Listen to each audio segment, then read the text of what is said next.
The biggest game of the year you're here for. We're going to break it down. The showdown slate on Sunday Night Football between the Kansas City Chiefs and the Buffalo Bills. So, ladies and gentlemen, fellas, hopefully you're having a lovely start to your weekend, depending on when you're watching this. I think I'm going to release this one on Saturday night instead of middle of the day Sunday. See if it gets some more trends, some more viewership, especially for what I believe is the biggest game of the year. Like Browns-Chiefs to start the year, that was a fun game. It was cool, but it's not going to have the same excitement as the Buffalo Bills and the Kansas City Chiefs. A lot of people see both these teams as the two best teams in the AFC and maybe two of the best 3 to 4 teams in the entire NFL. And we get it on Sunday Night Football. So a nice little treat for us to close up the Sunday main slate right into the showdown slate. Let's win some dollarooskies, and we're going to prep you right here for it. I have my projections done. I have my rankings done, ownership, all this type of stuff. The optimizer's locked and loaded. Let's give you as much intel as we can. Let's slide on a late night into right now the players. And all I ask from you is as the subscribe button pops up right here, just hit that bad boy, especially if you're brand new to the channel. I'm telling you, we're going to give you the tools, the artillery for war in the streets tonight of player props, of DFS, whatever it might be. So this is a very interesting slate. As always with Millie Makers, if you play DFS golf, you know that anytime there's $1 million to first contest in the DraftKings lobby or even on FanDuel, the pricing is going to be very, very easy. Now, what does that mean? It's going to be soft. It's because DraftKings wants people that just get their phone out, right? They're brand new. They just saw a commercial. Oh, I could win $1 million in this game. I'm a Chiefs fan. I'm a Bills fan. I'm an NFL fan. I want to be able to build a lineup. So when you see the pricing on this slate and you see the pricing of a Stephon Diggs, a Cole Beasley, a Gabriel Davis, some of the ridiculous prices that are out there, heck, even Travis Kelce's barely in the 9K range, it's because of the fact that it's easy to make lineups. They want it as simple as possible for somebody who's new to be able to make a lineup with people they know and not have to get stressed out of, I don't have enough money, and get frustrated and leave. They want it to be very simple. The first time you make a lineup, I like this lineup, I want to roll with it. That is exactly what they're trying to do. So when people are like, how the hell is Stephon Diggs not even 9K? That's how. I don't know how the hell Stephon Diggs is not even $9,000 though for this slate. I mean, Stephon Diggs coming in right now is the #1 player in the NFL in air yards. What does that mean? It just means the amount of air yards your passes see from when the second they were thrown to when they hit the ground. Meaning that's a lot of upside. He's getting a lot of deep targets. But not only that, he's #5 in overall targets. He was obviously the #1 wide receiver last year. He's having a down year this year, still averaging 16.5 fantasy points per game. And now he gets to face this borderline in terms of EPA, expected points added, bottom 5 Chiefs overall defense, and really just the secondary. So Steph Diggs is an elite captain option. You're not going to shock anybody by playing Steph Diggs in the captain spot. I expect Steph Diggs to be the highest owned captain because of how cheap he is. And if he's not the highest owned captain, then it's probably going to be a Tyreek Hill or Travis Kelce. But expect Stephon Diggs to be extremely chalky. But it really doesn't matter to me because there are 2 players that are priced right now above $4,000 that look like elite plays. Basically the 2 best plays in the slate, and they're both Buffalo receivers. And one of them is right there in Steph Diggs, and the other one is right next to him on this sheet, and that is going to be Cole Beasley. I have Cole Beasley right now as the #1 overall play on the slate, outside of maybe if you're just trying to punt at $1,000 or below. The #1 overall play on the slate right now based on my projections. He has ran so far 35 routes per game. He has 31 targets on the year, right? So he's averaging almost 8 targets per game. This is an unreal price point for a guy who's going to maybe see some too high shells, which means it's going to be easier to check the ball down. You're going to see a lot of that for Buffalo's defense. We'll see if Kansas City tries to do it as well to try and force Buffalo to run a little bit more, keep the ball out of Josh Allen's hands, make the game a little quicker. That's why I like the under 57, under 56.5. I already have placed in this game. You can check out the betting video from earlier this week. But it is a little bit crazy how cheap these price points are. Expect Cole Beasley, expect Steph Diggs to be highly owned. We'll see, and we'll talk in the Discord. I'm not going to go live for this game. I'll be out, chilling out, relaxing, maxing all cool, letting my shoulders lean on Sunday. But we'll see in the Discord. I'll update things. We'll see what the ownership looks like on these guys if they ever become fadeable. It's going to be really hard to see that, but it's just such an easy slate for salary building that it's going to be very difficult to want to play kickers and defenses. It's going to be very easy to get to the expensive quarterbacks like a Josh Allen up here at $12,400 in a matchups against this Chiefs defense that has been absolutely terrible. You have Allen already attempting 39 attempts per game. He gets the #28 pass rush in Kansas City now. This is a guy who's averaging 264 passing yards per game, which is actually a low number compared to how much he's throwing. He's throwing the second most in the NFL right now when he's in the red zone, and he's #3 in air yards. So he's throwing the second most in the red zone right now because they're getting there often and they're just not completing it, right? They're having 3rd and fourth downs. Like if they were scoring on first and second down, he's not going to have that much. So the second most in the red zone, it's kind of this skewed stat of. It's very good that he's getting there, but it's taking them a lot and they're not really converting. Like last week, he only converted one time in terms of 7 or 8 red zone trips, literally in the game. That many, right? It was a blowout. 7 red zone trips, I believe it was. He only specifically converted once for a passing touchdown. So that's going to increase those numbers. But Josh Allen looks good as well. Now, I do want to say something on this slate, though. You're getting Patrick Mahomes. Rarely is he ever. This might be the first time I've ever seen it. Maybe on a slate with like Lamar Jackson, but you're getting him cheaper than the other quarterback on the slate. And I get it. Right now, you're getting a Josh Allen to play very well. But Patrick Mahomes is averaging 6 more fantasy points per game than Josh Allen. And there's this narrative out there that the Bills defense is elite. Buffalo fans, Bills Mafia out there, it could be. It could be elite. I know it's ranking top 5 in a lot of metrics right now. But have you seen the quarterbacks you faced? You've gotten to face Davis Mills. You've in a rain game, let alone. But Davis Mills, right? A man who's a Stanford quarterback in the mid-rounds who was not supposed to play anytime over the next couple years. Probably a career backup. Davis Mills. Jacoby Brissett you get to play, right, on basically short notice. Big Ben, who looks like potentially the worst quarterback in the league behind Davis Mills. This is a very skewed and small sample here. Patrick Mahomes, those other quarterbacks are the sons of Patrick Mahomes. Like Patrick Mahomes is standing up. Those other quarterbacks that I mentioned, even Big Ben, they're all looking up to Patrick Mahomes. No disrespect here. And they're saying, Father, teach us how to play the quarterback position like you, right? It's not even close. So it's a little bit skewed. So if you see in this slate that maybe Josh Allen's coming in at 60% owned and Patrick Mahomes is only 50 or 55%, and you're getting that much of a leverage spot just on Patrick Mahomes, you rarely ever get leverage spots on Patrick Mahomes. And the narrative that the Bills defense is elite now and really good is actually one, and the fact that Patrick Mahomes has had some games where he's struggling, even though he's averaging over 30 fantasy points per game, I think we might find a leverage spot here to go to Patrick Mahomes over Josh Allen, which is just crazy because he has a higher team total. He averages more fantasy points per game. He has much more quick strike of an offense. Now, the one thing I will mention is that the Bills defense does play a lot of cover 2, Tampa 2 high shells, meaning they have 2 high safeties. It basically just means 2 high safeties invite the run more. There's one less man in the box. So they're saying, hey, opponents, run on us more because we want you to get to third downs. We want you to get to 2nd and 7, and then maybe it's 3rd and 3 or 3rd and 5 or 3rd and 7 if you incomplete that pass, right? This is the approach that they're going for, and I expect them to definitely go for it against the Kansas City Chiefs so you can play that 2 high look to kind of neutralize what Tyreek Hill can do downfield. Now, Tyreek Hill is on here as a yes for me at $10,400 because he's underpriced. On these showdown slates, he's usually $11,000 plus,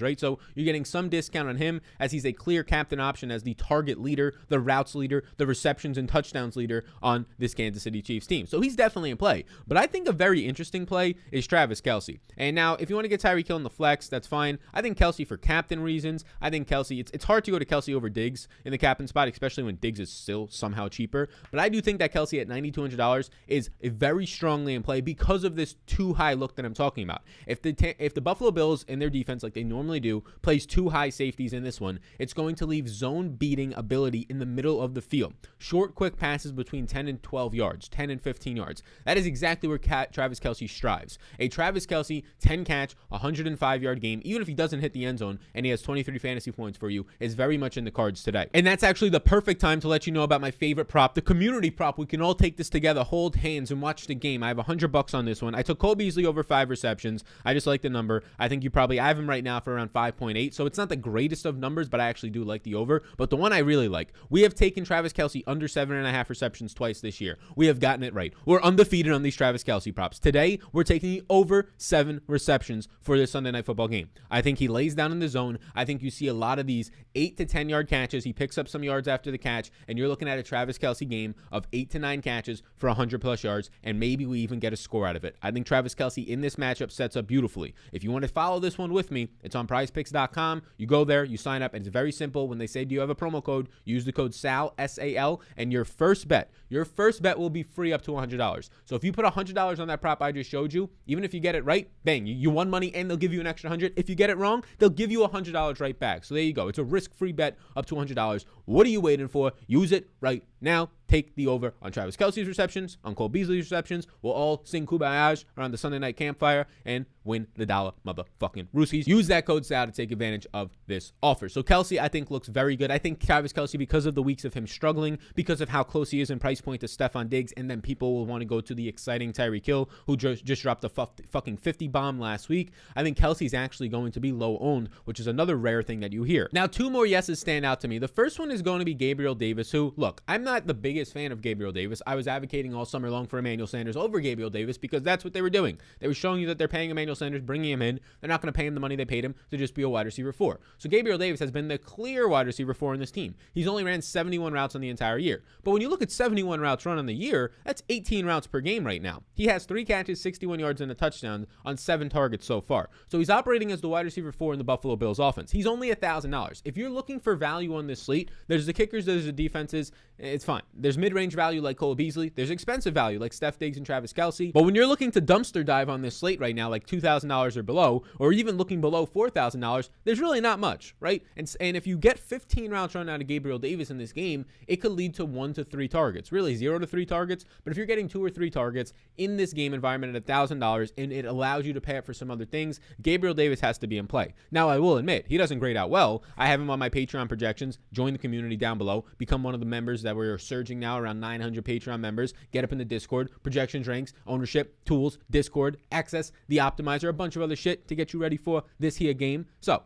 4.5 fantasy points is what I have for Gabriel Davis. It's not great, but that's a medium projection. We obviously know the ceiling is around, he catches a touchdown and he's getting teens in the fantasy points for $1,000. My final yes is another mid-range value for me, and really lower mid-range. It's Mecole Hardman. He's just continuing to be just like a struggle point for a lot of people. It's kind of touchdown or bust at this price point for Mecole, but he's at least running routes right now. And I know Josh Gordon's here. We'll talk about Josh Gordon in a second. I'm not too concerned about Josh Gordon, but at least Mecole Hardman right now is operating as the clear wide receiver 2. Now, behind Travis Kelce as well, so technically wide receiver 3. But he's running over 28 routes per game. He has 17 targets, which is 10 more than DeMarcus Robinson, the number 3 receiver, and you're going to get a solid matchup here. So if I can get 17 targets through 4 games, and if I can get right now in this mid 4K range, 3, 4, 5 targets in this game, I'm going to take it because especially for his skill set and his upside, and maybe you get a 20-plus yard target downfield, it's going to be good, especially if we're holding on to this theory that the Bills defense, maybe it's not awful, the Bills defense. Matt Milano looks like he's going to play a coverage linebacker for them. He's solid, but this Bills defense has faced absolutely nobody. Again, Bills fans, don't take that to heart. I'm trying to remain as neutral as possible here. You probably know it too. Davis Mills, Ben Roethlisberger, Jacoby Brissett, hyping up your defense, you being able to shut those teams out is nowhere near the same as when Patrick Mahomes is coming to town with a 30 implied team total. Vegas sees right through the bullshit as well. So now these guys that are on the screen, I'm not as interested in, but still obviously very strong plays. Like Emmanuel Sanders is a very strong play, but give me Cole Beasley for over $1,000 less. But don't be shocked when Emmanuel Sanders goes out there and performs well, because he's been playing well all season long. He has 151 routes run. That is only 2 routes behind Stefon Diggs for the team lead. He's basically an every down player right now. He is, right? He's seen 6 targets per game with 24 total targets on the year, and he's top 10 in deep targets and air yards. So an Emmanuel Sanders 4 catch, 70-yard day and a touchdown is strongly in play. Dawson Knox is overpriced. He's overpriced because of touchdowns. Dawson Knox is running way more routes than Robert Tonyan ever did last year for the Packers, but Dawson Knox is very similar to the Robert Tonyan play of last year, right? His 4 touchdowns are propping him up. It's propping him up to have 13 fantasy points per game. He does have 19 total targets on the year, though. So if you're going to get 4 to 5 targets out of a tight end, that's good. But if he doesn't score a touchdown at 6,200, you're getting 4 catches for 50 yards, and that's not doing much for you. So Dawson Knox at this price point of 6,200 is clearly touchdown or bust, and he's going to be heavily needing, depending on ownership, if I want to get there. Kickers are in play. I'd roster at most 1. A lot of the times I'm fine not rostering a kicker. On this slate, you don't have as much value. There's Gabe Davis. There's Mecole Hardman. We're going to get to DeMarcus Robinson, so I think kickers are firmly in play. Same thing could be said for the defenses. I much prefer the Bills defense because, hey, on the flip side of the narrative that we're saying of maybe they're just not that great, maybe they are that good. Now you're facing Patrick Mahomes, but in high total games, defenses are actually fine. Sure, you might lose the 10 points you start with because the other team's scoring 20, but the more pass attempts, the more overall plays run in this game, and the Bills run at the second highest pace in the NFL right now, the more that you're snapping the ball and playing, the more chance for chaos. So I do believe that is an okay spot to get the Bills. Another player that is just overpriced here is Clyde Edwards-Helaire, another player who is just touchdown or bust. He has no receiving game role in this offense. Now, I get it. He has 2 receiving touchdowns so far, but he has 7 targets through 4 games. He's running 20 routes per game. He's only been targeted 7 times. Now, he actually has 58 touches on the ground so far, so he's getting around 15 touches per game for Clyde Edwards-Helaire, but at $7,400 with not an elite or even solid receiving game role, like you're hoping that the guy catches 2 balls for 12 yards in the receiving game. That's not a good pass-catching running back, not the one we were sold coming out of LSU at least. So at this price point, you're going to need Clyde Edwards-Helaire to score at least a touchdown. Now, maybe it suppresses his ownership, but how do you go to Clyde Edwards-Helaire, or how do you go to him over the likes of Cole Beasley for cheaper, over the likes of Emmanuel Sanders for cheap, right? So it becomes difficult to get there. Now, two final guys that remain in play are the remaining wide receivers for the Chiefs. Not Josh Gordon. We'll get there, but it's DeMarcus Robinson and Byron Pringle. Byron Pringle is just a punt play. I think Josh Gordon, he's expected to play. If he does play, he probably runs 10 routes. He sees 0 to 2 targets. The guy hasn't played in years. He hasn't been good in even more years. And in a big game like this, I don't think they're going to trust him to go out there and run 30 routes. They're just not going to do it. They don't even let McCole Hardman or DeMarcus Robinson run 30 routes. So if you get 10 routes run out of Josh Gordon, expect 0 to probably 2 targets more times than not. At $1,800, I think he's overpriced. I only have Josh Gordon right now for like 2.5 fantasy points. But I do think that means that you're not going to get any ownership on Byron Pringle. He's only $800. He looks very similar to the Gabriel Davis play. These guys are wide receiver 4s on their team. They'll probably see somewhere between 0, 2, maybe 3 targets. Do they find the end zone is basically how it goes, right? You had the week 1, Byron Pringle has the touchdown. That's a really big game. Or week 2, he has the touchdown with the Baltimore Ravens game at night. That's a big game for him because he's so cheap. He's running right now 52 routes in the year. So similar to Gabriel Davis running 71 routes. He's seen 9 targets in those games. He looks fine. He looks decent. DeMarcus Robinson is a guy now for like 2 or 3 years who just doesn't get any fucking separation. He's running 26.5 routes per game. So he's running way more routes right now than Byron Pringle as he's operating as the wide receiver 3. Like he's running more than double the amount as Byron Pringle, and he has 2 less targets. How can that fucking be possible? It's because the guy gets no separation. So he's in play on a showdown slate where there's not much value, and you're probably going to come down to choosing on this slate, do I want to play fucking DeMarcus Robinson or do I want to play a defense or kicker? And as of right now, based on my projections, I have DeMarcus Robinson for 6 points. I have the kickers for around 9 points. Obviously, Robinson with the touchdown upside, like you saw in week 2, has the ability to score a touchdown and score double-digit points and just beat these kickers. But I prefer the kickers as of right now over DeMarcus Robinson, which just sounds gross coming out of my mouth hole. And the remaining players are on the screen. The Bills running backs are fine if you want to get there. I'm putting a no on them. I'm sure I'll get some of them in 150 max lineups. They're just both priced a little bit too much for me. Like Zach Moss the last 2 weeks has now taken over as the lead back, leading the backfield in routes run and touches and by far red zone touches. So that's kind of neutralizing Devin Singletary too. If Devin Singletary is going to touch the ball 10 times, even if he has a good game for 50 yards, even if he scores a touchdown and has 11 fantasy points, is that fucking good for you? A really good game out of Devin Singletary here would be beating his season average of 10 fantasy points and scoring 11 fantasy points. And at $5,200, that's probably not even in play for you because Cole Beasley is going to score 16. The kickers for cheaper are going to score 10, right? It's just hard to get there. Zach Moss, same thing. Zach Moss in this game is probably going to touch the ball. They have a positive 31% run blocking advantage, but you're probably going to see Zach Moss in this game go out there, touch the ball. He's averaging 15 touches per week the last 2 weeks. The touchdowns are propping up his fantasy points to 15.5 per game. I'm not relying on those. So if Zach Moss goes out here in a good matchup, sure, right? Kansas City's run defense, we thought it was a strong part of their defense. It has not looked good over the past couple of weeks. So you're getting right now Zach Moss, even if he touches the ball 14 times in this game, he finds some red zone activity and he scores 12 to 14 fantasy points. He's $6,600, right? He's similar in price to Emmanuel Sanders, more than Cole Beasley. Similar in price to some other guys like Clyde Edwards-Helaire, who at least has some sort of a lone back role to himself, right? Seeing 16, 17 touches per game. So it's tough to get to these guys. If you want to get to them, I understand it. They're going to see 10 to 12 touches. There's a chance that each of them can score 1 to 2 touchdowns. Isaiah McKenzie has only ran 28 routes through 4 games. He's $200. He'll probably see 5 or 6 routes. He might have an end around for the Bills. That's all you need to know about that. Darrell Williams is insanely expensive at $3,600 for the role that he's playing. He's only running 11 routes per game. He has only seen so far this season 26 opportunities. So far in the year, you're getting 25 touches. So that's not bad, right? You're getting 5 to 6 touches per game out of Darrell Williams. 5 to 6 touches, even if he has a great game and has 40 yards, what is that getting you at this price tag at $3,600? He should be a $1,400 player. It's a little bit ridiculous. You might have heard the name that you never thought you would heard, Jordy Forston, because he scored 2 touchdowns, but he's only ran 17 routes in the year. Being used in the red zone, sure, but he's clearly touchdown or bust at $1,400. And even if he has 1 catch, 1 yard, and a touchdown, he's got 7 fantasy points for you. 7 fantasy points is very good at $1,400. It might not be enough if this game shoots out. You might need 10 to 12 out of every single one of your players.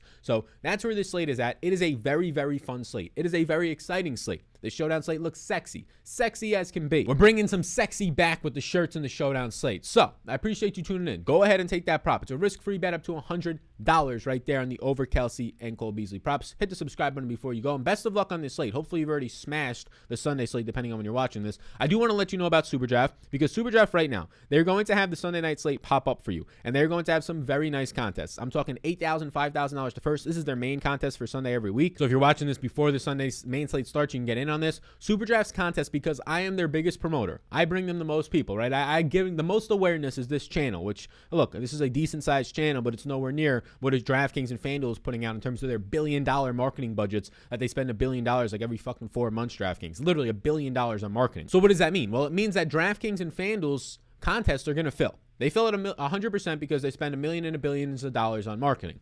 Sorry, SuperDraft isn't paying me that. Unfortunately for all of us, I would kick back some dollar-rooskies to the fellas out there and the ladies, but they're not paying me that. So if I'm the biggest person, if you're watching this video, you're probably the only people that know for the most part about SuperDraft. SuperDraft's contests do not fill because of that reason. They're trying to increase their marketing budget, but it's a slow process because they're a new company. So this is the exact time to take advantage, because when their contests that have 50K to first or 10K to first for Showdown slates are only filling at like 50 to 70%, like the Sunday night ones fill the least because everybody is out, they're chilling out. The last thing that they remember on Sunday night is about SuperDraft. If anything, they're trying to get last second lineups into DraftKings, not SuperDraft. Put your first dollars into SuperDraft, because if the contest fills at 70 or 60%, just by entering one lineup, you beat 30 to 40% of the field. You have a 30 to 40% better chance at winning first place or just cashing it all on SuperDraft right now, because of the fact that we're in this interesting bubble time where nobody really knows about it, but they're putting out there a big contest. Again, it's going to fill by the end of the year. This is the best time to take advantage of that. So go on in there, use the code SAL if you want a free 20 bucks. If you use the code SAL, you get 20 bucks for free to play over there. Check it out. Thank you for tuning in today. I appreciate you all so much.